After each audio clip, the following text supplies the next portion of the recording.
নিজের ঘর নিজেই বন্ধ করুন। অনেক সময় আমাদেরকে ঘর অনেক সময় জিন চালান করে দেয়, অথবা ব্ল্যাক ম্যাজিক করে থাকে, কুফুরি কালাম করে থাকে।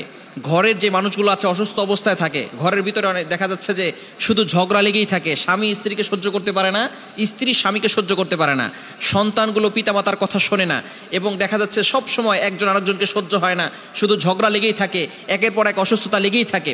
ঘরের ভিতরে যদি কেউ ব্ল্যাক ম্যাজিক করে অথবা জাদুটোনা করে তাহলে এই ধরনের সমস্যা হয়ে থাকে।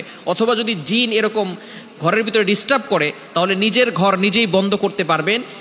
কোনো বাবার কাছে যেতে হবে না এবং কোনো হাজিরা দিতে যেতে হবে না। অনেক সময় আমরা হাজিরা দিতে যাই যে আমাকে একটু হাজিরা করে দেখেন যে আমার এখানে কোনো কিছু ঠিক আছে কিনা। দেখা যাচ্ছে যে হাজিরা করতে গিয়ে দেখে যে কোনো জিন টিন নাই, সেখানে একটা জিন চালান করে দেয়। এরকম হয় কি হয় না? এবং পরবর্তী সময় দেখা যাচ্ছে জিন চালান করে দিয়ে ডিস্টার্ব করে দিয়ে তাদের কাছ থেকে টাকা খায়। বলে যে এখন যদি 5,000 টাকা, 10,000 টাকা, 50,000 টাকা না দেন তাহলে কিন্তু জিন আর আসবে না, জিন আপনাদের ওইখানে থাকবে আর ডিস্টার্ব করে থাকবে।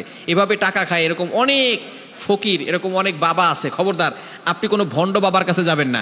আপনি নিজের ঘর কোরআনের আয়াত দিয়ে নিজেই বন্ধ করবেন। আমি আজকে চমৎকার একটি আমল আপনাদেরকে শিখিয়ে দিব। কোরআনের ভিতরে সব কিছু রয়েছে। আল্লাহ তাআলা পবিত্র কোরআনুল কারীমের ভিতরে নিজেই বলে দিয়েছেন। 15 নম্বর পারার 9 নম্বর পৃষ্ঠার 2 নম্বর লাইন, সূরা বানী ইসরাঈলের 82 নম্বর আয়াতে আল্লাহ তাআলা বলছেন, ওয়া নুনাজ্জিলু মিনাল কুরআন মা হুয়া শিফাউ ওয়া রাহমাতুল লিল মুমিনিন। আল্লাহ তাআলা মুমিনদের জন্য কোরআনটাকে রহমত স্বরূপ, শেফা স্বরূপ নাজিল করে দিয়েছে। অনেক সময় আমাদের ঘরের ভিতরে এভাবে ব্ল্যাক ম্যাজিক করা হয়। যদি কেউ ব্ল্যাক ম্যাজিক করে তাহলে আপনি এই ধরনের কাজ করতে পারবেন। নিজের ঘর নিজে বন্ধ করবেন। কিভাবে করবেন? প্রথমে আপনি ওযু করবেন, ওযু অবস্থায় পবিত্র হবেন। ওযু করে এরপরে আপনি 4টি পেরেক নেবেন, লোহার যে পেরেকগুলো আছে 4টি লোহার পেরেক নেবেন। প্রথমে আপনি ওযু করবেন। ওযু করে আপনি একবার আয়াতুল কুরসি, একবার সূরা ফাতিহা, একবার সূরা ইখলাস, সূরা ফালাক, সূরা নাস। কি বললাম? একবার আয়াতুল কুরসি, একবার সূরা ফাতিহা, একবার সূরা ইখলাস, একবার ফালাক, একবার নাস। এগুলো পড়ে বুকে ফু দিবেন এবং হাতে ফু দিয়ে পুরো শরীরকে মাসাজ করে দিবেন। এরপরে আপনি সূরা বাকারার প্রথম 10টি আয়াত তেলাওয়াত করবেন। সূরা বাকারার প্রথম 10টি আয়াত তেলাওয়াত করবেন। এরপরে হচ্ছে আপনার কাজ, আপনি 4টি পেরেক নেবেন। এই 4টি পেরেকের ভিতরে লোহার পেরেক নিয়ে আপনি সূরা তারিকের 15, 16, 17, 15, 16, 17 এই 3টি আয়াত পড়বেন। আপনি আউযু বিল্লাহি মিনাশ শাইতানির রাজিম পড়ে এই 3টি আয়াত পড়বেন। 30 নম্বর পারার 11 নম্বর পৃষ্ঠার 14-15 নম্বর লাইনে রয়েছে সূরা তারিকের 15, 16, 17। এটা ইন্নাহুম ইয়াকিদুনা কাইদান ওয়া আকিদু কাইদা ফামাহহিলিল কাফিরিনা আমহিলহুম রুওয়াইদা। এই চমৎকার 3টি আয়াত, সূরা তারিকের শেষের 3টি আয়াত। ইন্নাহুম ইয়াকিদুনা কাইদা ওয়া আকিদু কাইদা ফামাহহিলিল কাফিরিনা আমহিলহুম রুওয়াইদা।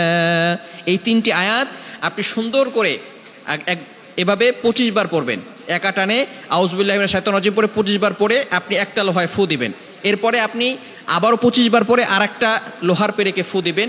আবারও 25 বার পরে লোহার পেরেকে ফু দিবেন। আবারও 25 বার পরে লোহার পেরেকে ফু দিবেন। এভাবে 25 বার 25 বার 25 বার 25 বার পরে আপনি 4টা লোহার পেরেকে ফু দিয়ে এই পেরেকগুলো আপনার ঘরের 4 কোণায় গেঁথে দিবেন ইনশাআল্লাহ।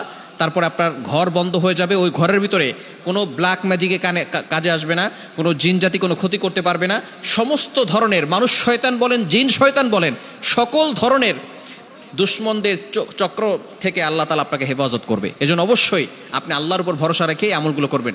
অবশ্যই ভালো করে আমলগুলো করতে হবে, কোনো ভুল করবেন না। প্রথমে ওযু অবস্থায় পবিত্র হয়ে আয়াতুল কুরসি পড়বেন, সূরা ফাতিহা পড়বেন, ইখলাস পড়বেন, ফালাক পড়বেন, নাস পড়বেন। পড়ে বুকে ফু দিবেন, হাতে ফু দিয়ে পুরো শরীরকে মাসাজ করে দিবেন। এরপরে শরীর বন্ধ হয়ে যাবে। তারপরে সূরা বাকারার প্রথম 10টি আয়াত তেলাওয়াত করবেন। এরপরে আপনি এই কাজগুলো শুরু করবেন। কাজ কিভাবে শুরু করবেন? সূরা তারিকের শেষের 3টি আয়াত 15, 16, 17। ইন্নাহুম ইয়াকিদুনা কাইদা ওয়া আকিদু কাইদা ফামাহহিলিল কাফিরিনা আমহিলহুম রুওয়াইদা। এই 3টি আয়াত 25 বার পরে একটা লোহার পেরেকে ফু দিবেন। আবারও 25 বার পরে আরেকটি লোহার পেরেকে ফু দিবেন। এভাবে 4টি লোহার পেরেকে 25 বার করে ফু দিয়ে লোহার পেরেকগুলো আপনার বাসার 4 কোণায় গেঁথে দিবেন ইনশাআল্লাহ। আল্লাহ পাক রব্বুল আলামিন আপনার ঘরটাকে হেফাজত রাখবেন। এবং ঘরের ভিতরে সূরা বাকারার রেকর্ডিং চালু করে রাখবেন। ঘরের ভিতরে কোরআন তেলাওয়াত করবেন এবং ঘরের ভিতরে কোনো মূর্তির ছবি রাখবেন না, কোনো ছবি টানিয়ে রাখবেন না। ঘরের ভিতরে হারাম কাজ বেশি করবেন না। আল্লাহ পাক রব্বুল আলামিন সকল ধরনের ব্ল্যাক ম্যাজিক থেকে আপনাকে হেফাজত করবেন। আল্লাহ তাআলা আমাদের সকলকে এই আমলটি বুঝে করার তৌফিক দান করেন।